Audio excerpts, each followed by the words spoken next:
അങ്ങനെ ഗായത്രി രാജലക്ഷ്മിന്റെ മുന്നിൽ കേണപേക്ഷിക്കാൻ. രാജലക്ഷ്മി, ഞാൻ ഒന്നും രണ്ടും കാര്യങ്ങൾ പറഞ്ഞ് വഴക്കുണ്ടാക്കാൻ വേണ്ടി വന്നിട്ടല്ല.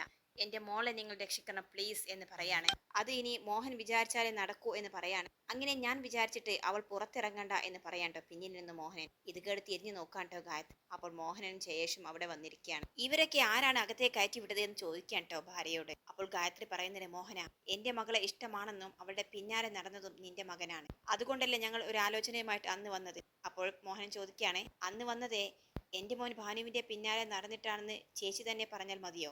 എന്റെ മോനെ ചേച്ചിയുടെ മോളാണ് പുറകെ നടന്ന് വശീകരിച്ചത്. ഇത് കേൾക്കുമ്പോൾ ഗായത്രിയും മായ ഷോക്കാവാണ്ട്. എന്നിട്ട് പറയുന്നത്, മോഹന, നീ വെറുതെ അനാവശ്യം പറയരുത്. അപ്പോൾ മോഹനൻ പറയുന്നത്, അനാവശ്യം കാണിക്കുന്നത് പറയുന്നത് ഞാനല്ല, നിങ്ങളൊക്കെ തന്നെയാ എന്ന് പറയാൻ. ഇത് കേൾക്കുമ്പോൾ മോഹനന്റെ അമ്മ പറയുന്നത്, എന്തിനാടാ മോളെ നീ ഇവനോടൊക്കെ സംസാരിക്കാൻ നിൽക്കുന്നത്? ഇവളും പണ്ട് ഒരുത്തന്റെ കൂടെ ഇറങ്ങി പോയതല്ലേ, അപ്പോൾ ആ സ്വഭാവമല്ലേ കാണിക്കത്തുള്ളൂ. ഇത് കേൾക്കുന്ന ഗായത്രിക്ക് വല്ലാണ്ട് വിഷമാകാണ്ട്. അവർ കരയാണ്. അപ്പോൾ ജയേഷ് മുന്നോട്ട് വന്നിട്ട് ഗായത്രിയോട് പറയുന്നുണ്ട്, ആന്റി എന്തറിഞ്ഞിട്ടാണ് ഇവിടേക്ക് വന്നത്? ഭാനു എന്റെ പിന്നാലെ നടന്ന് എന്നെയാണ് വശീകരിച്ചത്. നാളെ മറ്റൊരാളുടെ കയ്യിൽ നിന്നും കൊച്ചിനെ ഉണ്ടാക്കിയിട്ട് അവൾ വന്ന നിങ്ങൾ എല്ലാവരും പറയുമല്ലോ അതിന്റെ കാരണക്കാരൻ ഞാനാണെന്ന്. ഇത് കേട്ടതും ഗായത്രിക്ക് ദേഷ്യം വരികയാണ്. അവൾ ജയേഷിന്റെ മുഖത്ത് ആഞ്ഞടിക്കുകയാണ്. അപ്പോൾ മോഹനൻ ചേച്ചി എന്ന് വിളിക്കുകയാണ്. അവർക്ക് എല്ലാവർക്കും വീണ്ടും ഗായത്രിയുടെ പക കൂടുകയാണ്. അപ്പോൾ ഗായത്രി ചൂണ്ടുവിരൽ ചൂണ്ടിക്കൊണ്ട് ജയേഷിനോട് പറയുന്നുണ്ട്, അനാവശ്യം പറയരുത്. എന്റെ മോൾ ഒരിക്കൽ നിന്റെ പിന്നാലെ വന്നിട്ടില്ല. അപ്പോൾ മോഹന്റെ അമ്മ പറയുന്നുണ്ട്, എടി നീ എന്തിനാടി എന്റെ കുഞ്ഞിനെ തല്ലിയത്? ഇത് കേട്ട ഗായത്രി മോഹന്റെ കോളറിന് പിടിക്കാണ്ട്. എന്നിട്ട് പറയുന്നുണ്ട്, ഇവനെ തല്ലുകയല്ല കൊല്ലാനാണ് എനിക്ക് തോന്നുന്നത്. മക്കളെ മര്യാദക്ക് വളർത്തണം, അല്ലെങ്കിൽ പലരും ഇതുപോലെ കയറി വന്ന് തല്ലിയെന്നിരിക്കും. മേലിൽ എന്റെ കുഞ്ഞിനെ കുറിച്ച് ഇങ്ങനെ അനാവശ്യം പറയരുത് എന്ന് പറയേണ്ട ഗായത്രി. പറഞ്ഞാൽ നിങ്ങൾ എന്ത് കാണിക്കുമെന്ന് ചോദിക്കേണ്ട ജയേഷ്. അപ്പോഴേക്കും ഗായത്രി വീണ്ടും ജയേഷിനെ കോളറിന് കീഴ് പിടിച്ച് തള്ളുകയാണ്. മോഹനും രാജലക്ഷ്മി എല്ലാവരും ആ വഴക്കിൽ കൂടുകയാണ്. എടി നീ എത്രയ്ക്കായോ എന്ന് പറഞ്ഞിട്ട് രാജലക്ഷ്മി ഗായത്രിയെ പിടിച്ച് തള്ളുകയാണ് കേട്ടോ. ആ വീഴ്ചയിൽ ഗായത്രിയുടെ തല ഡോറിൽ ചെന്ന് അടിക്കുകയാണ്. ഇതിനെ എതിർക്കാൻ ചെന്ന മായയെ പിടിച്ച് രാജലക്ഷ്മി തല്ലാണ് കേട്ടോ. അങ്ങനെ അവർ അപ്പുറത്തുള്ള സോഫയിൽ വന്ന് വീഴാണ്. അപ്പോൾ ഗായത്രി മായയെ എന്ന് വിളിക്കാൻ. എന്നിട്ട് ദേഷ്യം കൊണ്ട് രാജലക്ഷ്മിയെ നോക്കുകയാണ്. നോക്കി പേടിപ്പിക്കുന്നോടീനി എന്ന് പറഞ്ഞു രാജലക്ഷ്മി വീണ്ടും ചെന്ന് ഗായത്രിയുടെ മുഖത്തടിച്ചിട്ട് മുടി പിടിച്ചിട്ട് വലിച്ചിടുകയാണ്. ആ വീഴ്ചയിൽ ഗായത്രി ചെന്ന് വീഴുന്നത് ചെറിയമ്മയുടെ വീൽചെയറിന് താഴെയാണ്, അതും അവരുടെ കാൽപാദത്തിനരികെ. ഇത് കണ്ട് എല്ലാവരും ചിരിക്കാൻ കേട്ടോ. മോഹന്റെ അമ്മ ഉച്ചത്തിൽ അട്ടഹസിച്ചുകൊണ്ട് അവരുടെ കാൽപാദം കൊണ്ട് ഗായത്രിയുടെ തല പൊക്കിയെടുക്കാൻ കേട്ടോ. എന്നിട്ട് പറയുന്നുണ്ട്, കണ്ടോടി, നിന്നെ താങ്ങി നിർത്താനുള്ള ശക്തി ദൈവം എനിക്ക് തന്നത്. ഇതാണ് പകയുടെ ശക്തി. എന്റെ കാൽക്കൽ ഒരിക്കൽ നീ വന്ന് വീഴുമെന്ന് ഞാൻ പറഞ്ഞിരുന്നു. ഇപ്പോൾ അതാണ് സംഭവിച്ചത് എന്ന് പറഞ്ഞ് ആ കാലുകൊണ്ട് ഗായത്രിയെ ചവിട്ടി താഴെയാണ്. അമ്മയെ എന്ന് നിലവിളിച്ചുകൊണ്ട് അവർ താഴെ മലന്ന് വീഴാണ്. എല്ലാം കണ്ടു നിൽക്കുന്ന മായ പൊട്ടിക്കരഞ്ഞുകൊണ്ട് ഗായത്രിയെ പിടിച്ച് എഴുന്നേൽപ്പിക്കാൻ. മോഹനനും ഭാര്യയും മകനുമാകട്ടെ അവിടെ നിന്നും അട്ടഹസിക്കുകയാണ്. അങ്ങനെ മായ കഷ്ടപ്പെട്ട് ഗായത്രി അവിടെ നിന്നും എഴുന്നേൽപ്പിക്കുകയാണ്. അപ്പോൾ വീണ്ടും ആ ചെറിയമ്മ പറയുകയാണ്, നീ കണ്ടോ, കുറച്ച് ദിവസം കൂടി നിന്റെ മകൾ ലോക്കപ്പിൽ തന്നെ കിടക്കും.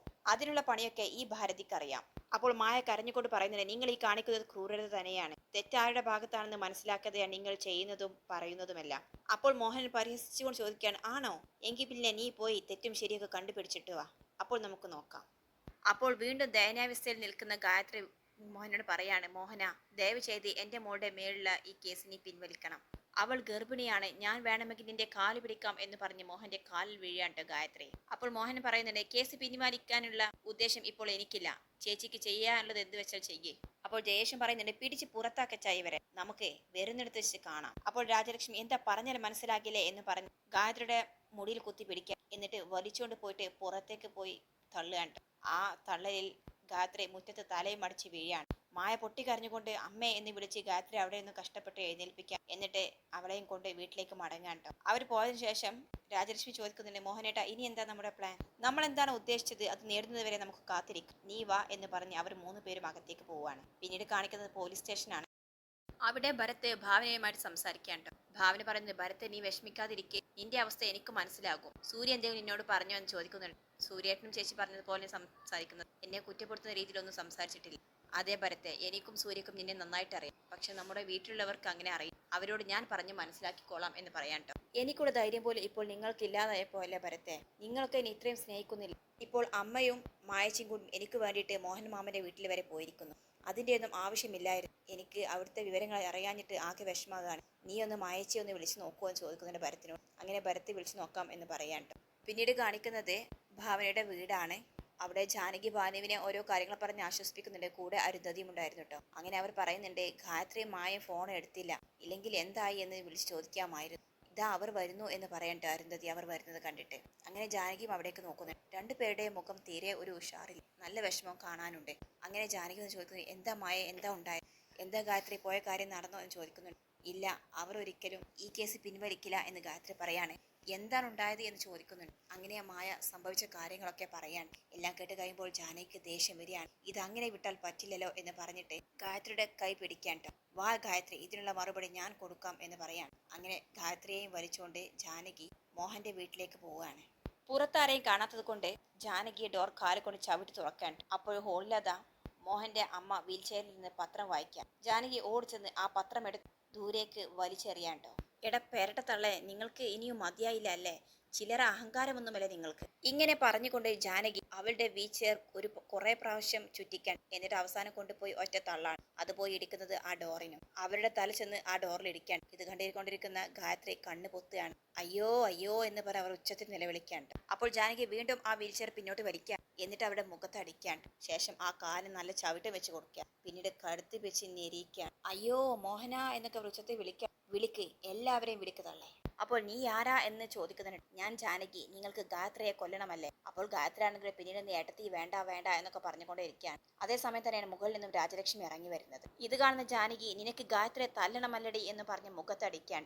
നന്നായിട്ട് പെരുമാറിയതിനു ശേഷം അവളുടെ തല പിടിച്ചിട്ട് ടേബിളിൽ കൊണ്ടുപോയി ഇടിക്കുകയാണ്. വീണ്ടും മുടിയിൽ പിടിച്ച് എഴുന്നേൽപ്പിച്ച് വട്ടം കറക്കി പിടിച്ച് തള്ളുകയാണ്. അങ്ങനെ അവൾ ഡോറിനടുത്ത് പോയി വീഴാൻ. വീണ്ടും അവിടെ നിന്നും എഴുന്നേൽപ്പിച്ച് മുഖത്ത് നന്നായിട്ട് അടിക്കാൻ. എടി, നീ വീട്ടിൽ കയറി വരുന്നവരെ അതിക്രമിച്ച് കൊല്ലാൻ നോക്കും അല്ലേ? വീണ്ടും പിടിച്ച് തള്ളുന്ന സോഫയിൽ പോയി വീഴാൻ. ശേഷം അവസാനമായിട്ട് പിടിച്ച് തള്ളുകയാണ്. ആ വീഴ്ച വീഴുന്നത് ഗായത്രിയുടെ കാൽ കീഴിലാണ് കേട്ടോ. അയ്യോ എന്ന് ഉച്ചത്തിൽ വിളിക്കാട്ടോ. ഇത് കണ്ടിട്ട് മോഹനന്റെ അമ്മ.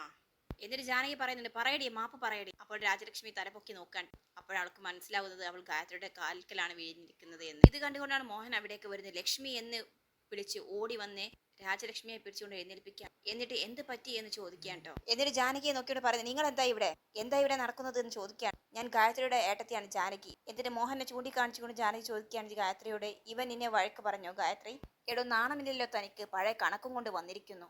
ദേ നോക്ക്, നീയൊക്കെ ഒന്ന് ചെയ്താലേ ഈ ഗായത്രി 9 ചെയ്തിട്ടേ മടങ്ങു പോവുകയുള്ളൂ, മനസ്സിലായോടാ? അപ്പോൾ മോഹന്റെ അമ്മ പറയാണ്, മോഹന ഇവളെ വെറുതെ വിടരുത്, അടിച്ച് കയ്യും കാലും ഒടിക്കടാ. അപ്പോഴുണ്ട പിന്നിൽ നിന്നും തൊട്ടു പോകരുത് എന്ന് പറഞ്ഞുകൊണ്ട് സേതു അവിടേക്ക് കടന്നു വരുന്നത്. സേതുവിനെ കണ്ടതും സേതു എന്ന് വിളിച്ച് ആകെ പേടിച്ചു നിൽക്കേണ്ട ഗായത്രി. എന്നാൽ ജാനകിക്കാകട്ടെ വളരെ സന്തോഷം തോന്നുകയാണ്. എന്നിട്ട് സേതു എന്ന് പറയുന്നുണ്ട്, എടോ താൻ ഇവരെ ഒരു ചുക്കും ചെയ്യാൻ പോകുന്നില്ല, എനിക്ക് നിങ്ങളുടെ ഔദാര്യമൊന്നും വേണ്ട, കാര്യങ്ങളൊക്കെ ഇവരെന്നെ വിളിച്ചു പറഞ്ഞു. അപ്പോഴാണ് ജയേഷും അവിടേക്ക് വരുന്നത്. ജയേഷിനെ കണ്ടതും സേതു ദേഷ്യത്തിന് എടാ എന്ന് വിളിച്ച് അങ്ങോട്ട് ചെല്ലുകയാണ്. എന്നിട്ട് അവനെ ഇടിച്ച് പൂസാക്കാൻ കേട്ടോ. മോഹനും ഭാര്യയും തടയാൻ ചെന്നെങ്കിലും അവരെയൊക്കെ പിടിച്ച് തള്ളുകയാണ് കേട്ടോ സേതു. ജാനകിയാട്ടെ തല്ലിക്കൊല്ലടാ ഇവരെ എന്ന് പറയാൻ. അങ്ങനെ തലങ്ങും വിലങ്ങും ഭയങ്കര അടിയാവാൻ. അവസാനം ഗായത്രിക്ക് ഇടപെട്ട് അവർ രണ്ടുപേരും രണ്ട് ഭാഗത്തേക്ക് നിർത്തുക. അപ്പോൾ മോഹന്റെ അമ്മ വിളിച്ച് പറയുന്നുണ്ട്, എടാ മോനെ, രണ്ടുപേരെയും വെറുതെ വിടരുത്, കൊല്ലണം അവരെ. അത് കേട്ടത് ജാനകിക്ക് ആദ്യ ദേഷ്യം വരികയാണ്. എടാ പെരട്ട തള്ളേ, കുഴിയിലേക്ക് കാലു കേട്ട് നിൽക്കുമ്പോൾ നിങ്ങളുടെ പക തീർന്നിട്ടില്ല അല്ലേ? അപ്പോൾ ഗായത്രി പറയുന്നുണ്ട്, മതി ഇളയമേ മതി, അന്നും ഇന്നും എന്നെ ദ്രോഹിക്കണമെന്ന് മാത്രമേ ഉള്ളൂ നിങ്ങളുടെ ചിന്ത. അപ്പോൾ ജാനകി പറയുന്നുണ്ട്, അന്ന് നിനക്ക് ചോദിക്കാനും പറയാനും ആരുമില്ലായിരുന്നു ഗായത്രി, പക്ഷെ ഇപ്പോൾ നിനക്ക് അങ്ങനെയാണോ? തീയിൽ കുറുത്ത 5 മക്കളില്ലേ, പിന്നെ ഞങ്ങളുമില്ലേ? എന്നിട്ട് ജാനകി ജ്യേഷ്ഠനെ നേരെ ചെന്നിട്ട്, എടാ ചക്ക, നീയാണല്ലേ ആ കാമദേവൻ എന്ന് പറഞ്ഞ് മുഖത്തടിക്കാം. എടാ ചക്ക, നേരെ പഠിച്ചു നല്ല ഡോക്ടർ ആവണമെങ്കിൽ മര്യാദക്ക് ജീവിക്കാൻ നോക്ക്, അല്ലാതെ ഈ എക്സ്പയറി ഡേറ്റും കഴിഞ്ഞിരിക്കുന്ന ഈ തള്ള പറയുന്നത് കേട്ടി നടന്നാൽ പിള്ളേര് കയറിയങ്ങ് നിരങ്ങും എന്ന് പറഞ്ഞിട്ട് ജ്യേഷ്ഠനെ കഴുത്തിന് കുത്തിപ്പിടിക്കാണ്ട്. അപ്പോൾ വീണ്ടും അവിടെ ബഹളമാകാണ്. അപ്പോൾ രാജലക്ഷ്മി പറയുന്നത്, ഏട്ടാ പോലീസിനെ ഇത് കേൾക്കുമ്പോൾ ജാനകി പറയുന്നത്, വിളിക്കടി, ഞങ്ങൾ കരുതി കൂടി തന്നെയാണ് വന്നിരിക്കുന്നത്.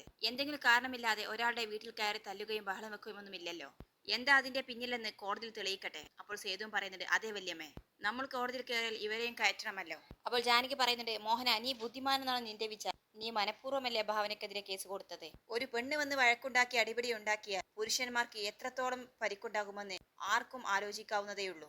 സേതു, കേസിൽ എന്താ പറഞ്ഞിരിക്കുന്നത്? ഭാവനയുടെ തല്ലുകൊണ്ട് ഇവർ രണ്ടുപേരും ഹോസ്പിറ്റലിൽ അഡ്മിറ്റ് ആണെന്നല്ലേ? അതേ വല്യമ്മേ, കൊലപാതക ശ്രമം എന്നാണ് കേസിലുള്ളത്. ഓഹോ, വധശ്രമം. എന്നാൽ പിന്നെ അത് വെറുതെയാക്കണ്ട. എന്തായാലും പരാതി കൊടുത്തു, ഭാവനയെ അറസ്റ്റ് ചെയ്ത് ജയിലിലിട്ടു. അപ്പോൾ പിന്നെ ഇനി അന്വേഷിക്കാൻ വരുമ്പോൾ അത് ഉള്ളതുപോലെ തന്നെ ആക്കട്ടെ. ഹോസ്പിറ്റലിൽ അഡ്മിറ്റ് ആയിരുന്നില്ല, സീരിയസ് ആയിട്ട് ശരിക്കും നമുക്കങ്ങ് അഡ്മിറ്റ് ആക്കി കളയാം സേതു എന്ന് പറയാണ്ടോ. എന്നിട്ട് ജാനകി പിടിച്ച് നന്നായിട്ട് ഇടിക്കാണ്ടോ ജയേഷിനെയും. മോഹൻ സേതുവും കൂടുന്നുണ്ട്. ഗായത്രിയുടെ എല്ലാം കണ്ട് പേടിച്ച് നിൽക്കുകയാണ്. എടത്തി, സേതു നിർത്ത് എന്നൊക്കെ പിന്നീട് പറയുന്നുണ്ടെങ്കിലും ആരും അത് മൈൻഡാക്കുന്നില്ല. അങ്ങനെ ആ ചെറിയമ്മയും മോഹന്റെ ഭാര്യയുമെല്ലാം നിന്ന് കരയുകയാണ് ചെയ്യുന്നത്. അപ്പോൾ ജാനകി പറയുന്നുണ്ട്, സേതു ഒരു ഫോൺ എടുത്ത് നീ വീഡിയോ എടുക്ക്. ഇവർ ഹോസ്പിറ്റലിൽ അഡ്മിറ്റ് ആണ് എന്നല്ലേ പറഞ്ഞത്? ഇവർ ഹോസ്പിറ്റലിലല്ല, വീട്ടിലാണ് എന്ന് തന്നെ നമുക്ക് കാണിച്ചു കൊടുക്കണം. എന്തായാലും ഇവർ ഭാവനക്കെതിരെ പരാതി കൊടുത്തതല്ലേ, നമുക്കും ഒരു പരാതി അങ്ങ് കൊടുത്തേക്കാം എന്ന് പറയാണ്. അങ്ങനെ എല്ലാം കണ്ട് സഹിക്കട്ടെ ആ ചെറിയമ്മ പറയുന്നുണ്ട്, മതി, ഇതെല്ലാം ഇവിടെ നിർത്തിയേക്ക്. നിങ്ങൾക്ക് വേണ്ടത് ഭാവനയുടെ പേരിലുള്ള കേസ് പിൻവലിക്കുകയല്ലേ? അത് ഞങ്ങൾ ചെയ്തേക്കാം.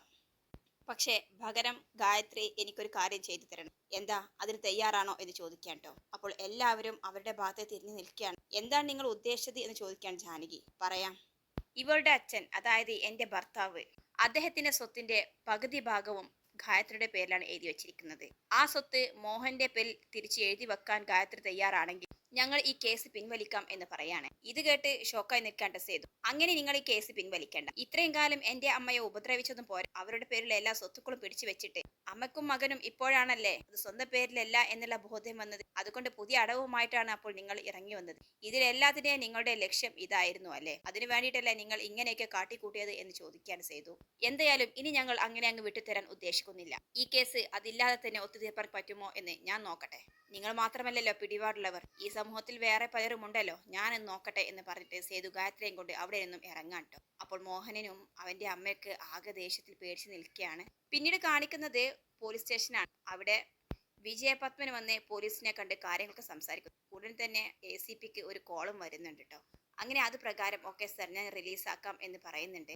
അത് പ്രകാരം തന്നെ ഭാവനയെ പുറത്തിറക്കാണ്. എന്നിട്ട് അവൾ സ്റ്റേഷനിൽ തന്നെ ഉപ്പും കാര്യങ്ങളൊക്കെ ഇട്ട് കൊടുത്ത് അവിടെ നിന്നും ഇറങ്ങാൻ. ആ സമയത്ത് ACP പറയുന്നത്, എന്തായാലും ഭാവന ഭാഗ്യം ചെയ്തവളാണ്. സ്വന്തം അച്ഛനില്ലെങ്കിലും ആ സ്ഥാനത്ത് നിന്ന് നിങ്ങളെ സ്നേഹിക്കാനും നിങ്ങൾക്ക് വേണ്ടിയിട്ട് ഇങ്ങനെയൊക്കെ ത്യാഗം ചെയ്യാൻ തയ്യാറായ ഒരു വല്യച്ഛനുണ്ടല്ലോ, അത് തന്നെ നിങ്ങളുടെ ഭാഗ്യമാണ് എന്ന് പറയാൻ ട്ടോ. അപ്പോൾ ഭാവന വിജയപത്മന്റെ മുഖത്തേക്ക് നോക്കിയിട്ട് കണ്ണ് നിറച്ച് ചിരിക്കുകയാണ്.